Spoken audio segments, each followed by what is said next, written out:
Typhoid diabetes దీని గురించి ఒక ఆబ్స్ట్రిషన్గా నేను ఎందుకు మాట్లాడుతున్నాను? Hi, I'm doctor G C Lavanya Kumari, consultant obstetrician and gynaecologist at Lavanya's Padmavati maternity and general hospital. Typhoid diabetes ఇది ఇంటర్నేషనల్ డయాబెటిక్ ఫెడరేషన్ వాళ్ళు రీసెంట్గా మనకి గైడ్లైన్స్ అప్డేట్ చేశారండి. దీని గురించి యాజ్ ఎ ఆబ్స్ట్రిషన్గా నేను ఎందుకు మాట్లాడుతున్నాను దాని గురించి తెలుసుకుందాం. టైఫాయిడ్ డయాబెటిస్ అసలు ఇది ఎందుకు వస్తుందంటే క్రానిక్ మాల్ న్యూట్రిషన్ వల్ల మనకి సర్టన్ ఫేజెస్ ఆఫ్ లైఫ్లో చాలా ఇంపార్టెంట్ న్యూట్రిషన్ అనేది.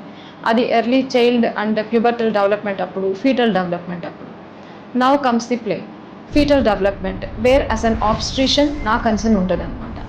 సో ప్రొలాంగ్డ్గా ఫీటల్ డెవలప్మెంట్ జరిగే టైంలో మదర్ కానీ క్రానిక్ మాల్ న్యూట్రిషన్ ఉంది అంటే definitely she land in to typhoid diabetes. అసలు టైఫాయిడ్ డయాబెటిస్ ఎందుకు వస్తుంది అంటే క్రానిక్ మాల్ న్యూట్రిషన్ వల్ల మన గ్రోయింగ్ ఆర్గన్స్ ప్యాంక్రస్ అనేవి చాలా స్మాల్గా ఉంటాయన్నమాట. దానివల్ల ఇన్సులిన్ ప్రొడక్షన్ కూడా చాలా తక్కువ ఉంటుంది. సో ఇది మనకి టైప్ 1 డయాబెటిస్ లానే ఉంటుంది, but it's a type 5 diabetes with mall nutrition అనమాట. సో దాని ట్రీట్మెంట్ అనేది చాలా డిఫరెంట్ ఉంటుంది.